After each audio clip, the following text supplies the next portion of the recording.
technical issues. It got infected. You what? It got affected.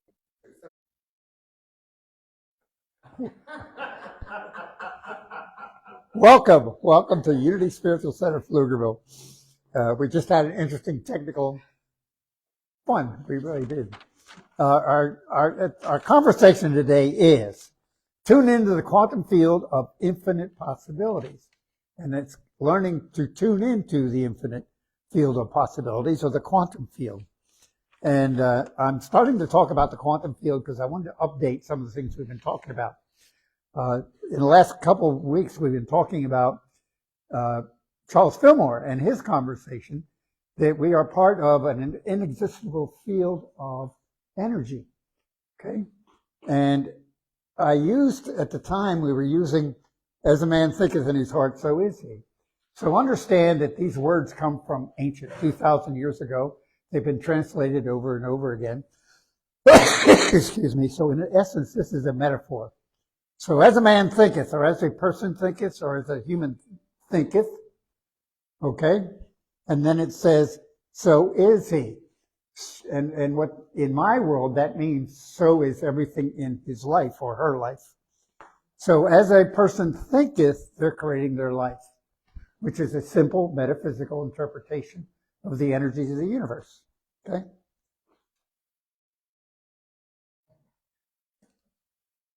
Do you want to do this? No.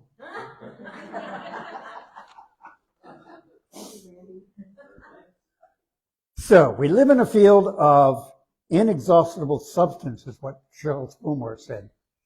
So, here we are, 2,000 years later, and the quote, how do we tune into the quantum field of infinite possibilities, is by a guy by the name of Dr. Joseph Dispenza. Now, I encourage you, all you have to do is Google drjoedispenza.com, and his work will come out. And he is holding workshops all over the world, and people are reaching conscious awareness. Okay? And he is studying. What's interesting is he's taking a scientific standpoint, and he's proving spiritual principles that are in the Bible. And I'm looking at, okay, how can we connect that to reality today? Because people think it's airy-fairy. People think mystical things are out of their understanding. It's too far above my understanding. Or you're crazy because you believe it. Anybody agree with that? Those are the ideas. Okay? So I thought it was time to start talking about what's happening scientifically. And Dr. Joe is bringing those things in. In his workshops, people are sitting in his workshops wired up with brain things. They really are. It's fascinating what's happening. Okay?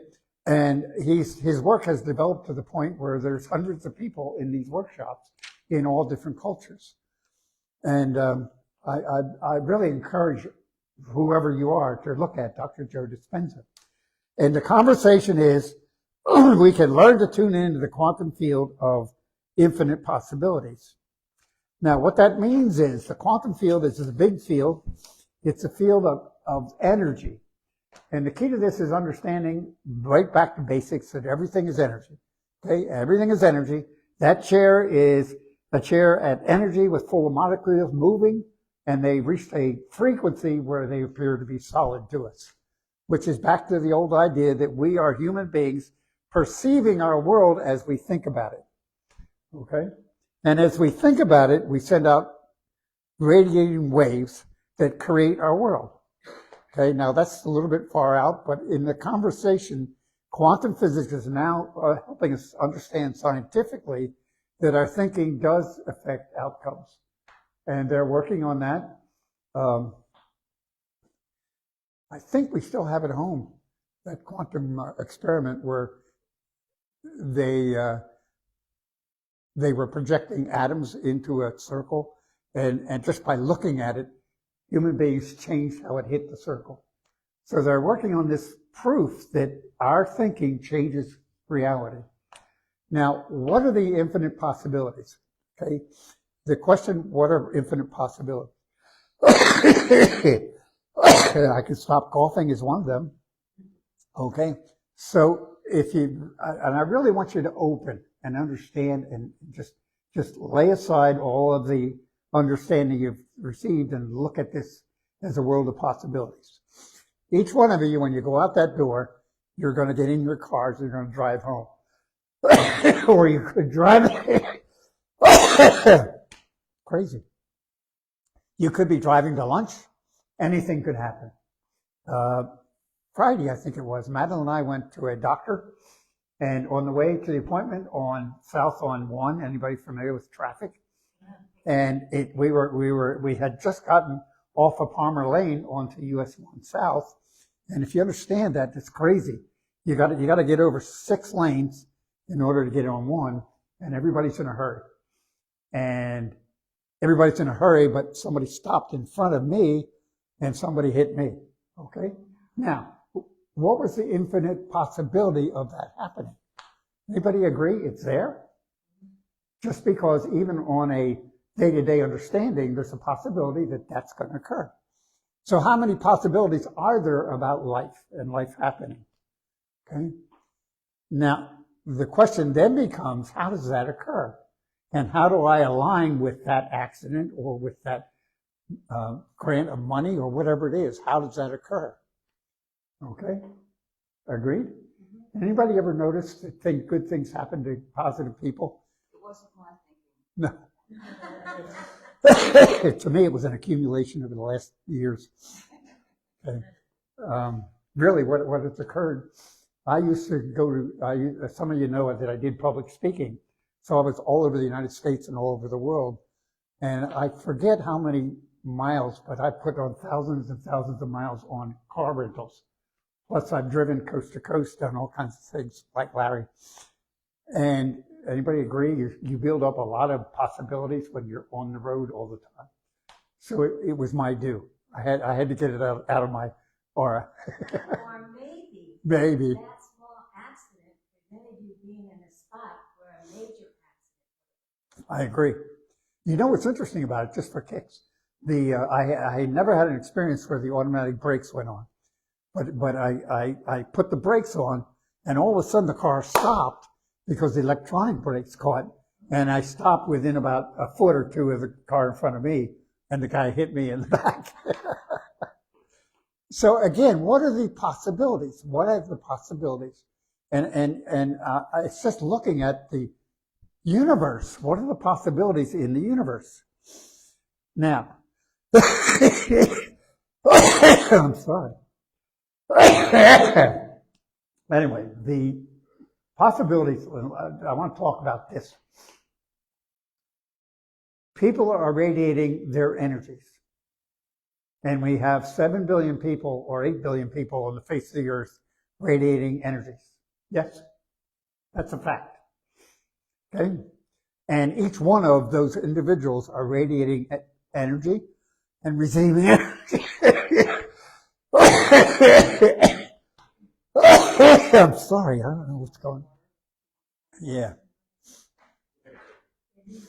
It's in the bag.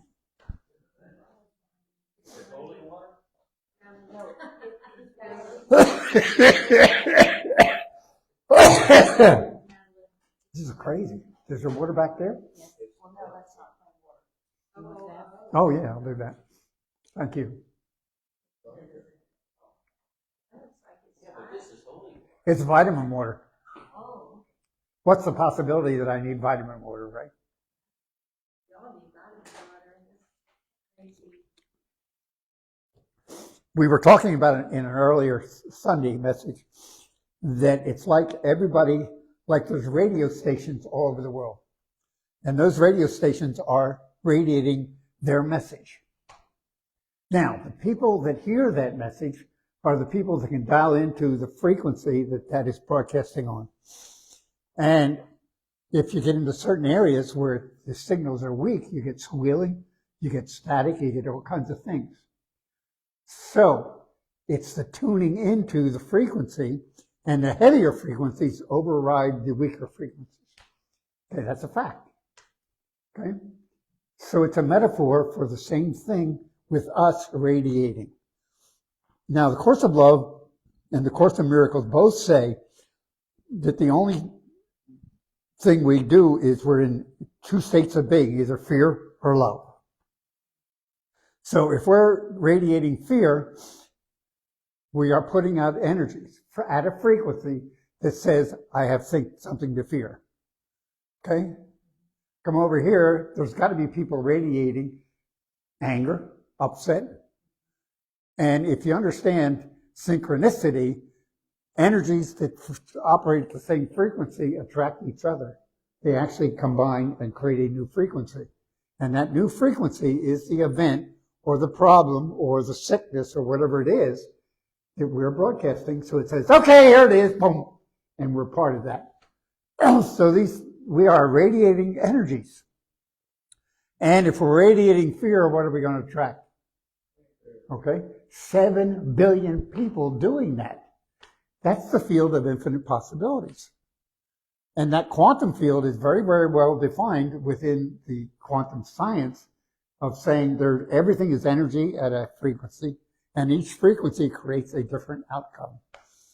Okay? So part of what I'm driven to do is explain this spiritual understanding so it's so clear that nobody can deny it. Because if I am an attracting energy, listening and tuned into the frequencies that I'm thinking, what do I attract and what is my life and what happens in my life? And what's interesting is that diabolical in the whole thing, I get to blame other people for what happens to me. It's a crazy system. It's like, I don't know why I'm coughing for a reason. There's definitely something stirred up. And we have a tendency to just slough off consequence. Oh, that's, that it's the time of year. It's cold today, so I'm going to be coughing. Or we make up all these stories about what happens. And ultimately, it's our connection with spirit that affects our outcomes in life. You're releasing. Huh? You're releasing. I know, I'm releasing, I'm getting rid of it. And I am declaring release. As a matter of fact, the affirmation I'm holding in my mind is Sahuna. I love you, I'm sorry, please forgive me, thank you. Okay, and I've been doing that for a week now.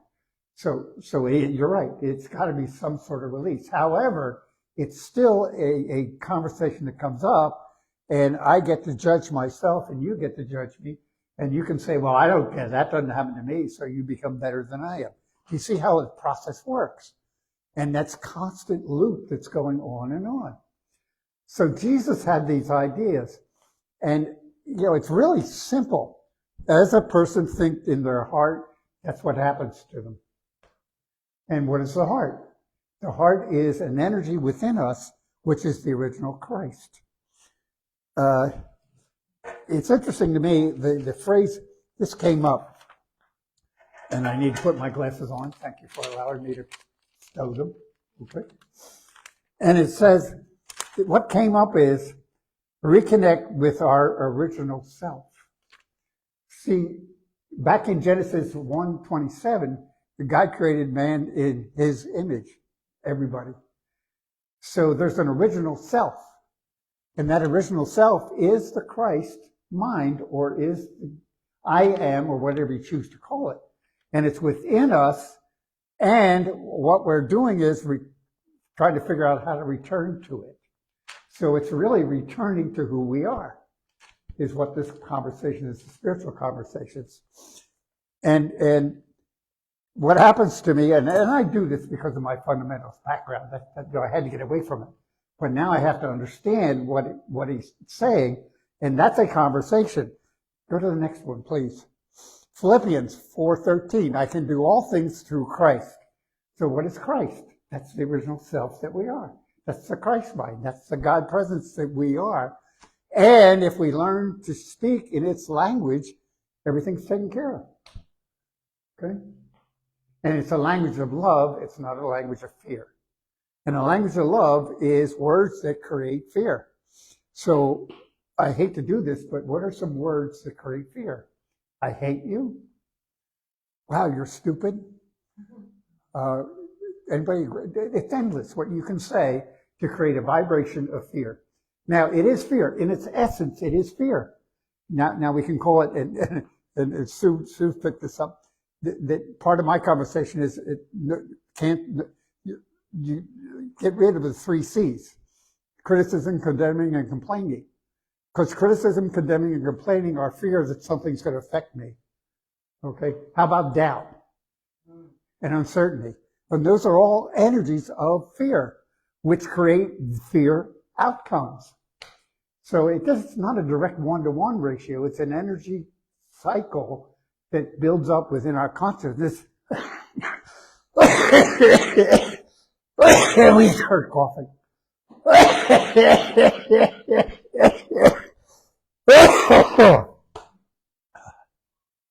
Why did you let me do this?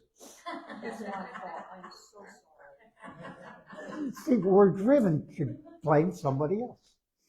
Okay, and the kingdom of heaven is where? Again, biblical. Okay?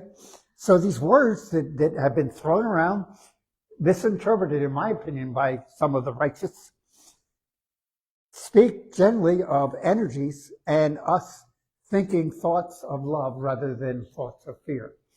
Now, where do thoughts of fear come from? The mind. Course of Love says that the mind is the domain of the ego. And the ego's job is to keep us in fear. Everybody get that? It's the heart's domain to keep us in love.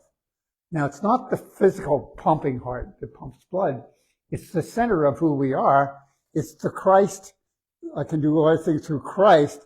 And Christ is just a word for that place where God is within us. I don't know how much background Cheryl had, but the idea of the word Christ is a word, it was translated from the original Greek, which meant Christos, which is light. So it's really the light who you are. So it's, Jesus, the light, the Christ, not a name, Jesus Christ. It's similar to Jesus. So we're talking about a spiritual concept of learning to speak from the heart rather than the mind. And that heart is the position of the spiritual self.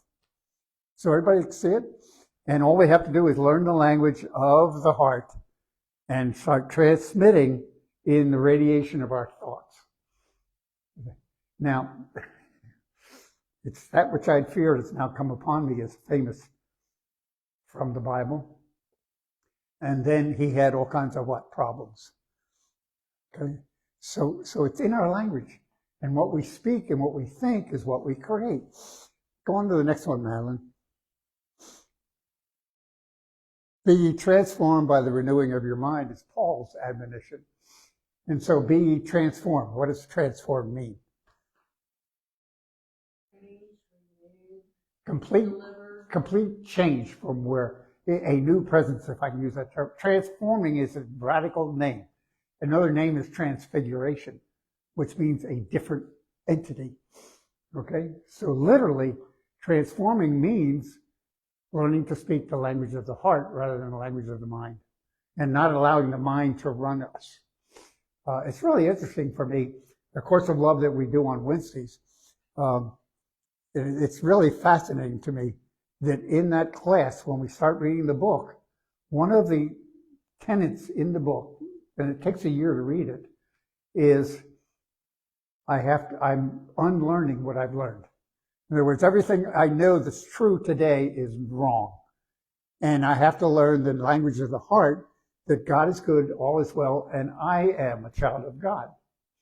Okay? And one of the tenets there is that.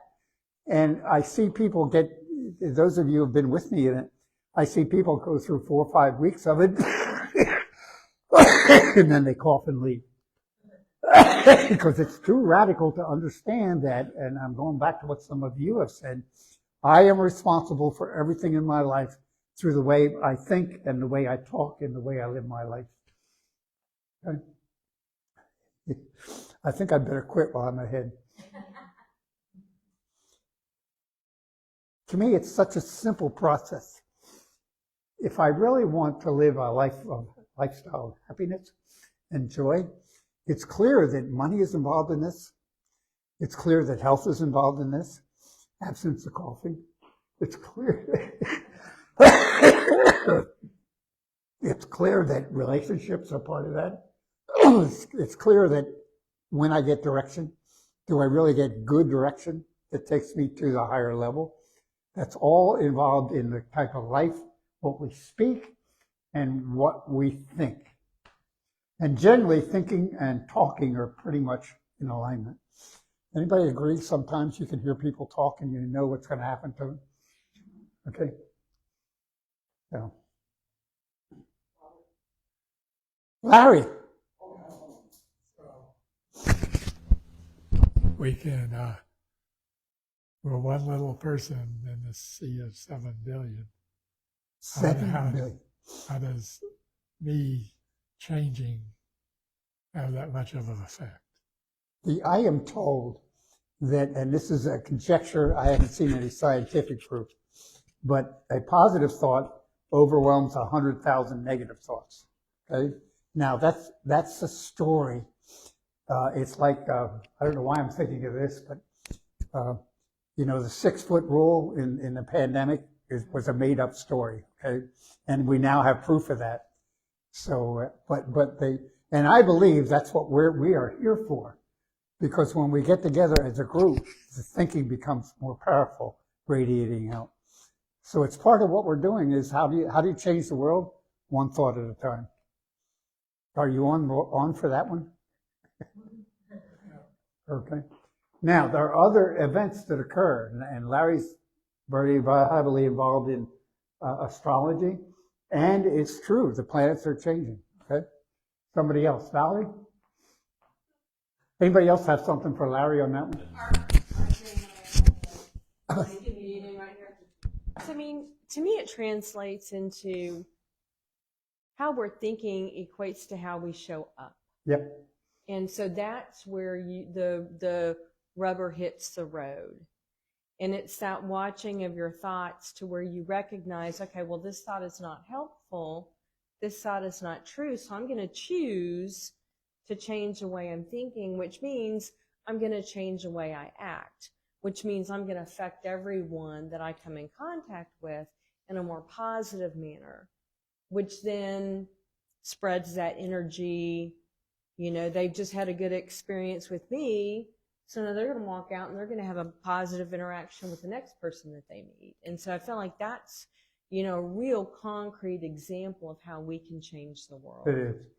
And it brings up the idea that once we learn a habit, we're stuck with it until we change it, which is here. Okay? And how does change occur? It occurs from spaced repetition. That's why meditation and affirmations are so important. Larry? So I like the metaphor. Fear is the absence of love. It's an interesting idea. That's the continuum idea that it's like, you know, there's really not anything hot and cold are the same. It's just a continuum. And cold is really the absence of heat. Okay, there's not a thing called cold. There's an absence of heat that's called low temperature. Yeah. Same idea. And so, like light and darkness, as soon as the light shows up, the darkness disappears. Yeah. There's no overcoming. It's just the way things are. So the idea of denial and affirmations is very, very interesting, which is the denial is getting rid of things. The affirmation is adding to. So where is that balance and how does that affect us? That's why I'm cleaning it out. Okay. And you're right. It might be some of this buildup being released because I've been going at it very heavily. I'm tired of it. I've been through lessons. You know, you guys know that. I don't hide it. And why? Where are these things coming from? As we had morning prayer circle, as Valerie did, she also explained of being yourself, that everybody's different, but as you touch hands and have that prayer circle, we're all different there. And yet we all accept each other for why we are different. We don't have to be like you Nope. or anybody else. Matter of fact, the metaphor for that is the symphony. In other words, a symphony wouldn't be any good if there were 50 violinists playing. The character is all the different instruments do different things, and they bring a different tone, and it's the combination. What's you like Synchronicity. There's an interesting word called entrainment, which means energies that entrain and became the same. And that's really what we're looking for, is to entrain the Spirit of God and allow it to be with everything else in our life. That's what my understanding of becoming aware of who we are. Okay? Anybody else? You're being quiet.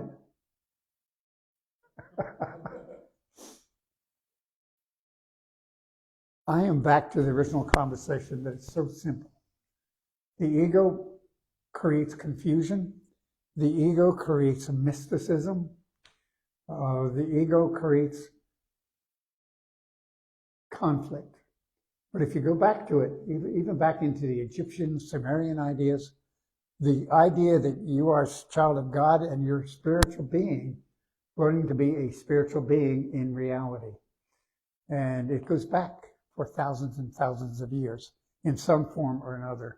And that's why the difference between what Charles Fillmore said 50, 60, 70 years ago and what Joe Dispenza is working with thousands of people in is exactly the same conversation. And now quantum science is bringing in the conversation that shows that we really are radiating energies at a frequency, and it's up to us what frequency we create in that conversation. So having said that, I'm finished, and we're going to go on with our service. Thank you.